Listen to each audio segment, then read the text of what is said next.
بسم اللہ الرحمن الرحیم۔ السلام علیکم ورحمۃ اللہ وبرکاتہ۔ امید ہے تمام احباب خیر و عافیت سے ہوں گے۔ آج جلالین ثانی پارہ نمبر 26 کا سبق نمبر 12 ہے، اور اس سبق کے اندر ہم سورۃ الاحقاف کی آخری 5 آیت نمبر 31 سے لے کر 35 تک کا ترجمہ اور تفسیر پڑھیں گے۔ پہلے آیت کا ترجمہ دیکھتے ہیں۔ یا قومنا اجیبوا داعی اللہ وآمنوا بہ یغفر لکم من ذنوبکم ویجرکم من عذاب علیم۔ اے ہماری قوم، اللہ کے داعی کی بات مانو اور اس پر ایمان لے آؤ۔ یغفر لکم من ذنوبکم، اللہ تمہارے گناہوں کو معاف فرما دے گا۔ ویجرکم من عذاب علیم، اور تمہیں ایک دردناک عذاب سے پناہ دے دے گا۔ یعنی جو اللہ کے داعی یعنی کہ محمد صلی اللہ علیہ وسلم کی بات مان لے، ان کی دعوت کو قبول کر لے اور ایمان لے آئے، تو اللہ تبارک و تعالی اس کے گناہوں کو معاف فرما دے گا۔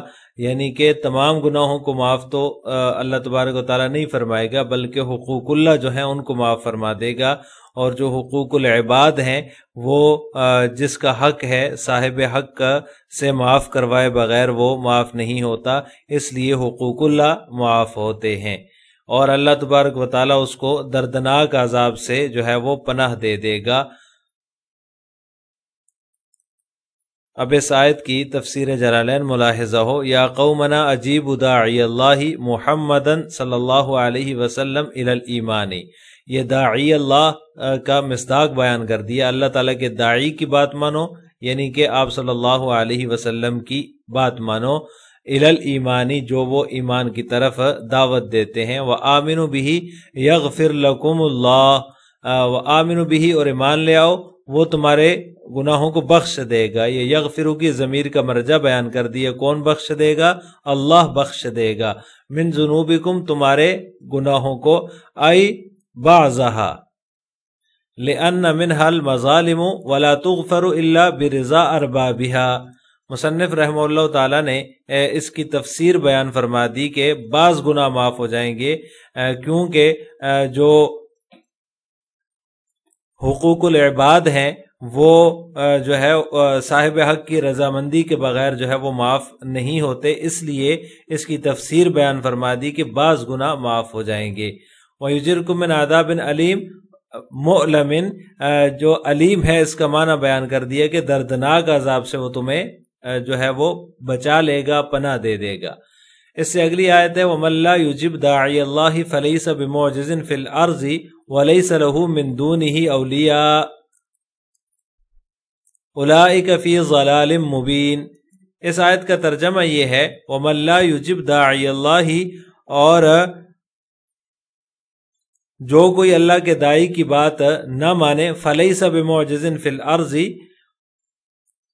وہ ساری زمین میں کہیں بھی جا کر اللہ کو عاجز نہیں کر سکتا۔ وَلَيْسَ لَهُ مِن دُونِهِ أَوْلِيَاءُ، اور اللہ کے سوا اس کو کسی قسم کے رکھوالے بھی نہیں ملیں گے۔ أُولَٰئِكَ فِي ضَلَالٍ مُّبِينٍ، ایسے لوگ کھلی گمراہی میں مبتلا ہیں۔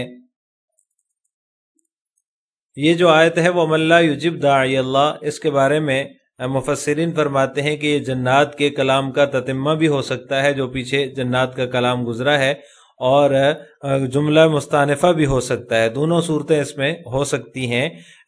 اس میں یہ اعلان فرما دیا اللہ تبارک و تعالی نے کہ جو کوئی اللہ کے داعی کی بات نہ مانے، یعنی ایمان نہ لائے، اور تو اس کا اپنا ہی نقصان ہوگا اور عذاب میں وہ گرفتار ہوگا۔ اللہ تبارک و تعالیٰ کی طرف سے جب گرفت آئے گی تو وہ کہیں بھاگ نہیں سکے گا۔ فَلَيْسَ بِمُعْجِزٍ فِي الْأَرْضِ، زمین کے اندر، پوری زمین کے اندر وہ اس کو کہیں عاجز بھی نہیں کر سکتا۔ وَلَيْسَ لَهُ مِن دُونِهِ أَوْلِيَاءُ، اور اس کے علاوہ کوئی اس کا مددگار نہیں ہوگا۔ جب اس کی طرف سے گرفت آئے گی تو اللہ کے داعی کی نافرمانی کی صورت میں تو وہ کہیں بھاگ نہیں سکے گا اور نہ ہی کسی سے مدد لے سکے گا۔ تو ایسا جو کرتا ہے، جو اللہ کے داعی کی بات نہیں مانتا، اس کی بات کو مان کر جو ہے وہ ایمان قبول نہیں کرتا، اعمال اختیار نہیں کرتا، اولئک فی ضلال مبین، ایسے لوگ جو ہیں وہ کھلی گمراہی میں ہیں۔ اب اس آیت کی تفسیر جلالین ملاحظہ ہو، وَمَن لَا يُجِبْ دَاعِيَ اللَّهِ فَلَيْسَ بِمُعْجِزٍ فِي الْأَرْضِ أَيْ لَا يُعْجِزُ اللَّهَ بِالْحَرْبِ مِنْهُ فَيَفُوتُهُ۔ اس کی تفسیر بیان فرما دی معجزن کی کہ اللہ تعالیٰ کو زمین میں وہ عاجز نہیں کر سکتا، یعنی کہ وہ اللہ تعالیٰ کو عاجز نہیں کر سکتا، اس سے بھاگ کر اس کو عاجز نہیں کر سکتا، بالحرب منہ، اس سے بھاگ کر اس کو عاجز نہیں کر سکتا اور نہ ہی اس کی پکڑ سے بچ سکتا ہے۔ وَلَيْسَ لَهُ لِمَن لَا يُجِبْ، وَلَيْسَ لَهُ، اور نہیں ہے اس کے لیے، کس کے لیے؟ ہو ضمیر کا مرجع مصنف بیان فرما رہے ہیں، لمن لا یجب، جو اللہ کے داعی کی دعوت کو قبول نہیں کرتا، من دونہ، اللہ تعالیٰ کے علاوہ، اس کے علاوہ، ای اللہ، اللہ کے علاوہ، ہی ضمیر کا مرجع بیان کر دیا۔ اولیاء، کوئی مددگار، انصار یدفعون عنہ العذاب، کہ ایسا کوئی مددگار جو اس سے عذاب کو دفع کر سکے، جو اس سے عذاب کو ہٹا سکے، یا ایسے مددگار جو اس سے عذاب کو دور کر سکیں۔ اولئک فی ضلال مبین، ایسے لوگ جو ہے وہ کھلی گمراہی میں ہیں۔ الذین لم یجیبوا، کیسے لوگ؟ اس کی تفسیر بیان کر دی اولئک کی کہ وہ لوگ جو اللہ کے داعی کی بات کو قبول نہیں کرتے، فی ضلال مبین، کھلی گمراہی میں، بین ظاہر، یہ مبین کی جو ہے وہ تفسیر ہے، اس کا معنی بیان کر دیا، ایسی گمراہی جو واضح اور کھلی ہوئی گمراہی ہے، بالکل واضح گمراہی ہے، ایسی گمراہی کے اندر وہ لوگ مبتلا ہیں۔ اس سے اگلی آیت ہے، اولم یروا ان اللہ الذی خلق السماوات والارض ولم یعی بخلقہن بقادر علی ان یحیی الموتى بلا انہ علی کل شیء قدیر۔ اس کا ترجمہ یہ ہے، کیا ان کو یہ سجائی نہیں دیا کہ وہ اللہ جس نے سارے آسمانوں اور زمین کو پیدا کیا، ولم یعی بخلقہن، اور اس کو ذرا بھی تھکن نہیں ہوئی، بقادر علی ان یحیی الموتى، وہ یقیناً اس بات پر پوری طرح قادر ہے کہ مردوں کو زندہ کر دے، بلا انہ علی کل شیء قدیر، کیوں نہ ہو وہ بے شک ہر چیز کی پوری قدرت رکھنے والا ہے۔ اس آیت مبارکہ کی تفسیر میں مفسرین فرماتے ہیں کہ یہ قیامت اور بعث بعد الموت کے اوپر عقلی دلیل ہے، اور یہ استفہام انکاری ہے کہ کیا وہ اس بات کو نہیں جانتے، کیا ان کو یہ سجائی نہیں دیتا کہ اس میں وہ غور نہیں کرتے کہ جس اللہ تبارک و تعالیٰ نے آسمانوں کو اور زمین کو پیدا کیا اور ان کے پیدا کرنے سے اس کو تھکاوٹ نہیں ہوئی، وہ تھک ہار کر بیٹھ نہیں گیا، تو کیا وہ اس کے اندر اتنی طاقت اور قوت نہیں ہے کہ وہ مردوں کو زندہ کر سکے اور مردوں کو جو ہے وہ دوبارہ زندہ کرنے پر قادر ہو؟ تو یقیناً بلا انہ علی کل شیء قدیر، وہ اس کے اندر یہ طاقت اور قدرت ہے، وہ مردوں کو دوبارہ زندہ کر سکتا ہے۔ بلکہ نہ صرف یہ کہ وہ مردوں کو زندہ کر سکتا ہے، بلکہ ہر چیز پر وہ قادر ہے، ایسی قدرت کاملہ کا وہ مالک ہے۔ علامہ عثمانی رحمہ اللہ تعالیٰ فرماتے ہیں، وَلَمْ يَعْيَ بِخَلْقِهِنَّ، اس جملے کے اندر یہودیوں کے ایک غلط عقیدے کا رد ہے۔ وہ کہا کرتے تھے کہ 6 دن میں اللہ تبارک و تعالیٰ نے زمین کو اور آسمان کو پیدا کیا، ثم استراح، پھر 7ویں دن اللہ تبارک و تعالیٰ آرام کرنے لگا۔ نعوذ باللہ من ذالک، ولم یعی بخلقہن سے ان پر رد ہو رہا ہے کہ اللہ تعالیٰ کو تھکاوٹ نہیں ہوئی، اللہ تبارک و تعالیٰ نے زمین و آسمان کو پیدا کیا۔ اسی طرح نہ صرف یہ کہ وہ مردوں کو زندہ کرے گا، بلکہ وہ ہر چیز پر پوری قدرت رکھتا ہے اور قدرت کاملہ کا مالک ہے۔ صاحب جلالین علامہ محلی رحمہ اللہ تعالی اس کی تفسیر میں فرماتے ہیں، اولم یروا یعلموا ای منکر البعث، یروا کا معنی بیان کر دیا کہ یعلموا کیا وہ نہیں جانتے، ای منکر البعث، کون نہیں جانتے؟ جو کہ بعث بعد الموت کا انکار کرنے والے ہیں۔ یہ اس کی تفسیر بیان فرما دی، ان اللہ الذی خلق السماوات والارض ولم یعی بخلقہن لم یعجز عنہ، وہ ان کی پیدائش سے تھکا نہیں، یعنی کہ ان سے عاجز نہیں آیا، بقادر، وہ قادر ہے۔ خبر ان وزیدت الباء فیہ لأن الکلام فی قوت الیس اللہ بقادر علی ان یحیی الموتى. یہ خبر ان وزیدت الباء فیہ، یہ فرما رہے ہیں کہ بقادرن جو ہے اس کی ترکیب بیان فرما دی کہ یہ انا کی خبر ہے. وزیدت الباء فیہ، یہاں سے آگے علامہ محلی رحمہ اللہ تعالی ایک اشکال کا جواب دینا چاہ رہے ہیں، اس کی طرف اشارہ کیا ہے. اشکال یہ ہے کہ با جو ہوتی ہے وہ کلام نفی کے بعد زائد ہوتی ہے، اور ان اللہ الذی خلق السماوات والارض ولم یعی بخلقہن کے اندر جو انا کے بعد کلام ہے وہ مثبت ہے، تو لہٰذا بقادرن کے اوپر جو با داخل ہو رہی ہے یہ درست نہیں ہے. تو اس کا جواب یہ ہے کہ نفی آیت کے شروع میں واقع ہے. اولم یرو، یہاں سے جو ہے وہ نفی شروع ہو جاتی ہے، اور اس کے بعد جو کچھ بھی ہے وہ بھی نفی کے تحت داخل ہے. گویا کہ کلام جو ہے وہ الیس اللہ بقادرن کی قوت میں ہے، یعنی کہ یوں کہا جا رہا ہے الیس اللہ بقادرن، کیا اللہ تعالیٰ قادر نہیں ہے علی ان یحیی الموتى، مردوں کو زندہ کرنے پر؟ بلا، تو یہ یہاں سے اس کا جواب ہے کہ کیوں نہیں ہے، بلکہ وہ مردوں کو زندہ کرنے پر قادر ہے. تو یہاں سے اس کلام سے مصنف کی غرض ایک اشکال کا، ایک اعتراض کا جواب دینا ہے، جو کہ بقادرن کے اوپر جو با داخل ہے اس پر اعتراض ہو رہا ہے. تو لہٰذا یہ جو بقادرن کے اوپر با ہے، یہ با اس کے اوپر داخل کرنا جائز ہے، کیونکہ یہ الیس اللہ بقادرن کی قوت میں ہے، لہٰذا با کا اس کے اوپر داخل کرنا درست ہوا. اسی وجہ سے اللہ تبارک و تعالیٰ نے آگے بلا سے اس کا جواب دیا ہے. بلا کے ذریعے جو منفی کلام ہے اس کا جواب دیا گیا ہے. بلا کیوں نہیں ہے؟ انہ علی کل شیء قدیر، هو قادر علی احیاء الموتى، وہ قادر ہے مردوں کو زندہ کرنے پر. تو یہ بلا کے بعد تفسیر بیان کر دی مصنف نے کہ وہ قادر ہے مردوں کو زندہ کرنے پر. انہ علی کل شیء قدیر، بے شک وہ ہر چیز پر کامل قدرت رکھنے والا ہے. اس سے اگلی آیت ہے وَيَوْمَ يُعْرَضُ الَّذِينَ كَفَرُوا عَلَى النَّارِ أَلَيْسَ هَذَا بِالْحَقِّ قَالُوا بَلَى وَرَبِّنَا قَالَ فَذُوقُوا الْعَذَابَ بِمَا كُنْتُمْ تَكْفُرُونَ. اور جس دن کافروں کو آگ کے سامنے پیش کیا جائے گا، اس دن ان سے پوچھا جائے گا الیس ھذا بالحق، کیا یہ دوزخ سچ نہیں ہے، کیا یہ سچ نہیں ہے؟ قالوا بلا وربنا، تو وہ کہیں گے بلا وربنا، کیوں نہیں، ہمارے رب کی قسم یہ تو سچ ہے. قال فذوقوا العذاب بما کنتم تکفرون، اللہ تعالیٰ ارشاد فرمائیں گے چکھو مزہ عذاب کا، بما کنتم تکفرون، اس کفر کے بدلے میں جو تم نے اختیار کر رکھا تھا.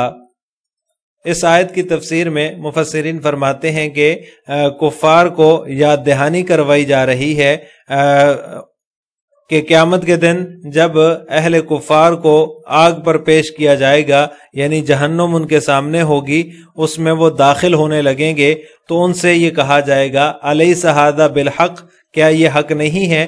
دنیا میں تم سے کہا جاتا تھا کہ کفر کی سزا جو ہے وہ آگ ہے، جہنم ہے، تو تم اس بات کا مذاق اڑاتے تھے، اسے نہیں مانتے تھے، اور جو حضرات انبیاء کرام علیہم السلام یہ خبر تمہیں دیتے تھے تو تم ان کا مذاق بنایا کرتے تھے.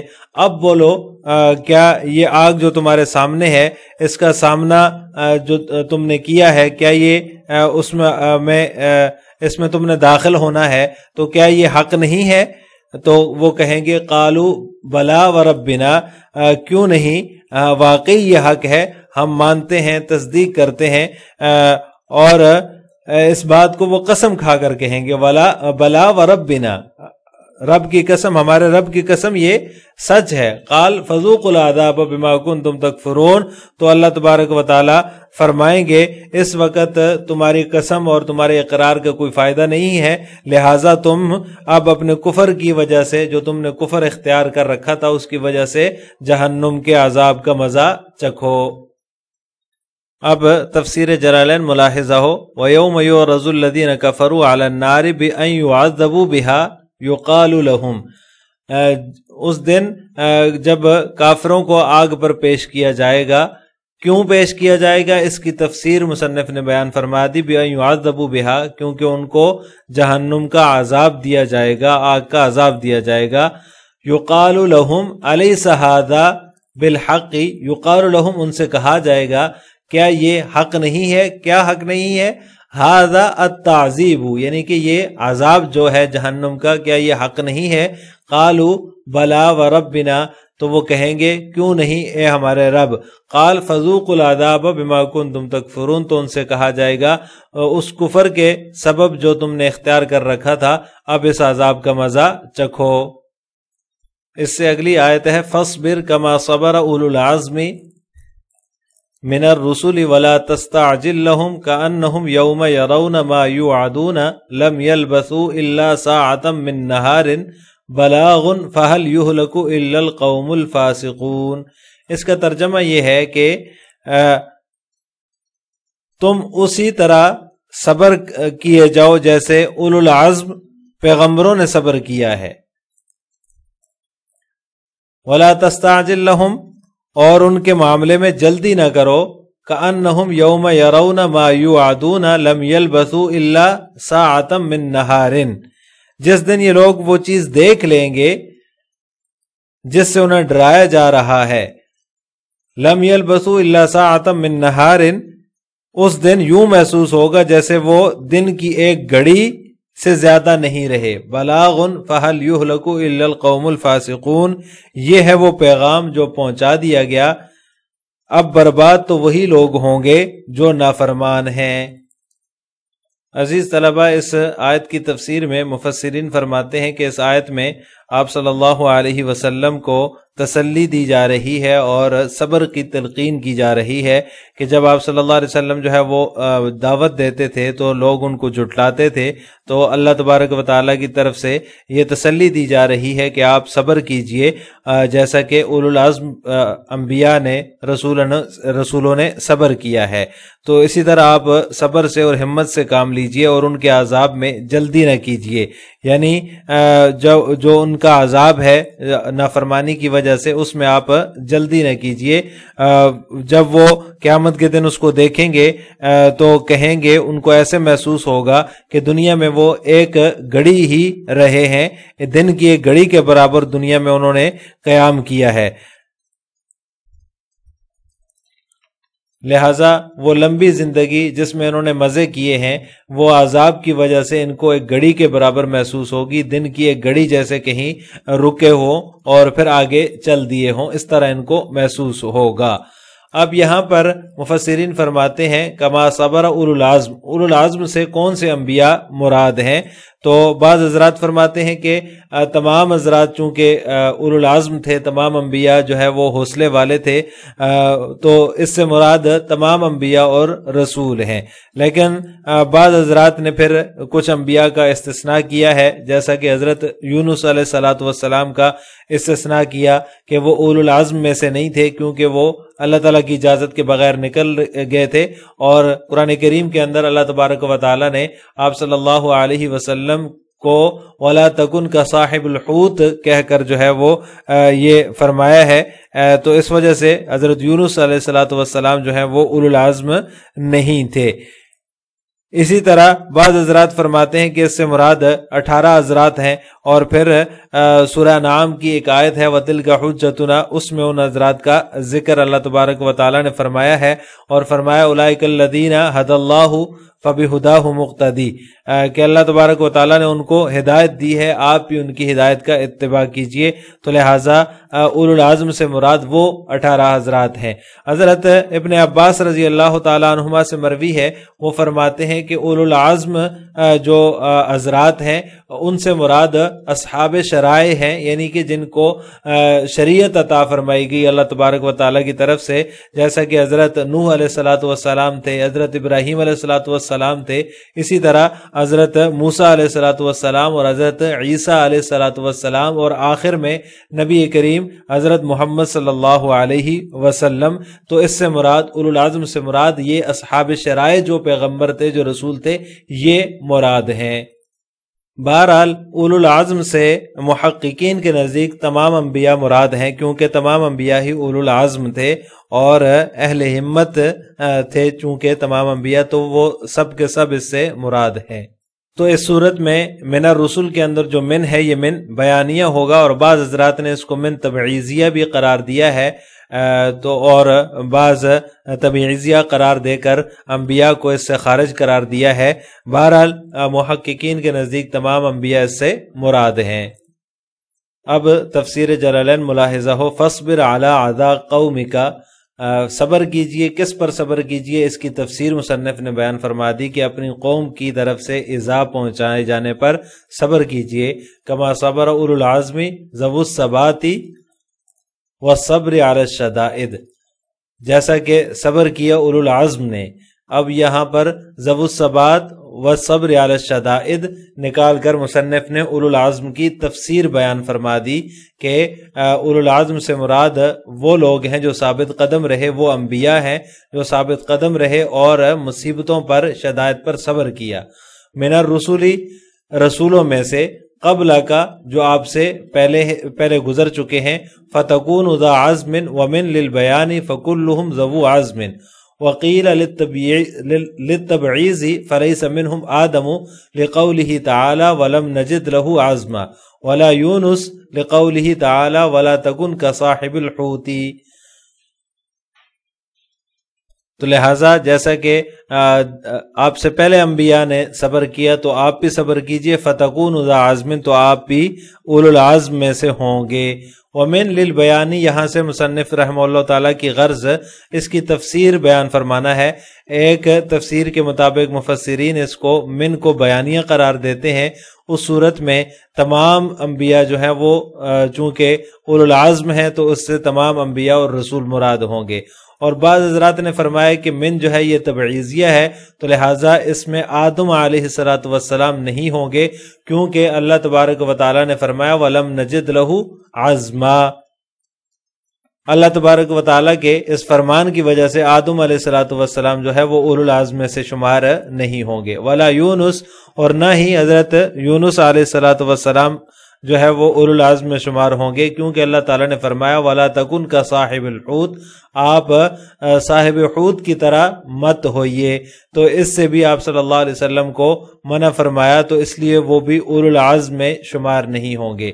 وَلَا تَسْتَعْجِلْ لَهُمْ، اور آپ ان کے معاملے میں جلدی نہ فرمائیے، لِقَوْمِكَ نُزُولَ الْعَذَابِ بِهِمْ، یہ اس کی تفسیر مصنف بیان فرما رہے ہیں کہ اپنی قوم پر عذاب نازل ہونے کی جلدی نہ کیجیے۔ قیل کأنہ زجر منہم فأحب نزول العذاب بہم فأمر بالصبر وترک الاستعجال للعذاب فإنہ نازل بہم لا محالۃ۔ قیلہ سے بھی مصنف جو ہے وہ اس کی تفسیر بیان فرما رہے ہیں، کہا گیا کہ آپ صلی اللہ علیہ وسلم ان سے تنگ آ گئے تھے، جس کی وجہ سے آپ صلی اللہ علیہ وسلم نے ان پر نزول عذاب کو پسند فرمایا۔ فَأُمِرَ بِالصَّبْرِ وَتَرْكِ الِاسْتِعْجَالِ لِلْعَذَابِ، تو آپ صلی اللہ علیہ وسلم کو صبر کا اور عذاب کو طلب کرنے میں جلدی کرنے کو ترک کرنے کا جو ہے وہ حکم دیا گیا۔ فَإِنَّهُ نَازِلٌ بِهِمْ لَا مُحَالَةَ، کیونکہ وہ ان پر لا محالہ نازل ہی ہونے والا ہے۔ کأنہم یوم یرون ما یوعدون من العذاب فی الآخرۃ لطولہ، جس دن وہ اس عذاب کو دیکھ لیں گے جس کا ان سے وعدہ کیا جاتا رہا، تو انہیں معلوم ہوگا لم یلبثوا الا ساعۃ من نہار، کہ وہ دن کی ایک گھڑی کے برابر ہی رہے ہیں۔ ما یوعدون، کس کا وعدہ کیا گیا تھا؟ یہ اس کی تفسیر بیان فرما دی کہ من العذاب فی الآخرۃ لطولہ، آخرت میں عذاب کے طویل ہونے کی وجہ سے لم یلبثوا، انہیں یہ محسوس ہوگا کہ وہ نہیں رہے، کہاں نہیں رہے؟ فی الدنیا فی ظنہم، اپنے گمان کے مطابق دنیا میں وہ نہیں رہے، الا ساعۃ من نہار، مگر گھڑی، دن کی ایک گھڑی کے بقدر۔ ھذا القرآن بلاغ، یہ بلاغن سے پہلے ھذا القرآن نکال کر مصنف نے اس طرف اشارہ کر دیا ہے کہ بلاغن جو ہے یہ مبتدا مقدم کی مبتدا محذوف کی جو ہے وہ خبر بن رہی ہے. یہاں پر ھذا القرآن یہ مبتدا محذوف ہے. بلاغن یہ وہ پیغام ہے جو پہنچا دیا گیا. تبلیغ من اللہ الیکم، بلاغن تبلیغن کے معنی میں ہے، یعنی اللہ تبارک و تعالی کی طرف سے تمہارے لیے تبلیغ ہے. فہل ای لا یہلک الا القوم الفاسقون، فہل اب برباد تو وہی لوگ ہوں گے، الا القوم الفاسقون جو کہ نافرمان لوگ ہیں. فہل ای لا یہلک نہیں ہلاک ہوں گے، عند رؤیت العذابی کب ہلاک نہیں ہوں گے عذاب کو دیکھنے کے وقت، الا القوم الفاسقون وہ لوگ جو نافرمان ہیں. ای الکافرون فاسقون کا مصداق بیان کر دیا کہ فاسقون سے مراد کافرون ہے، یعنی کہ کافر لوگ ہی جو عذاب کو دیکھنے کے وقت وہی ہلاک ہوں گے.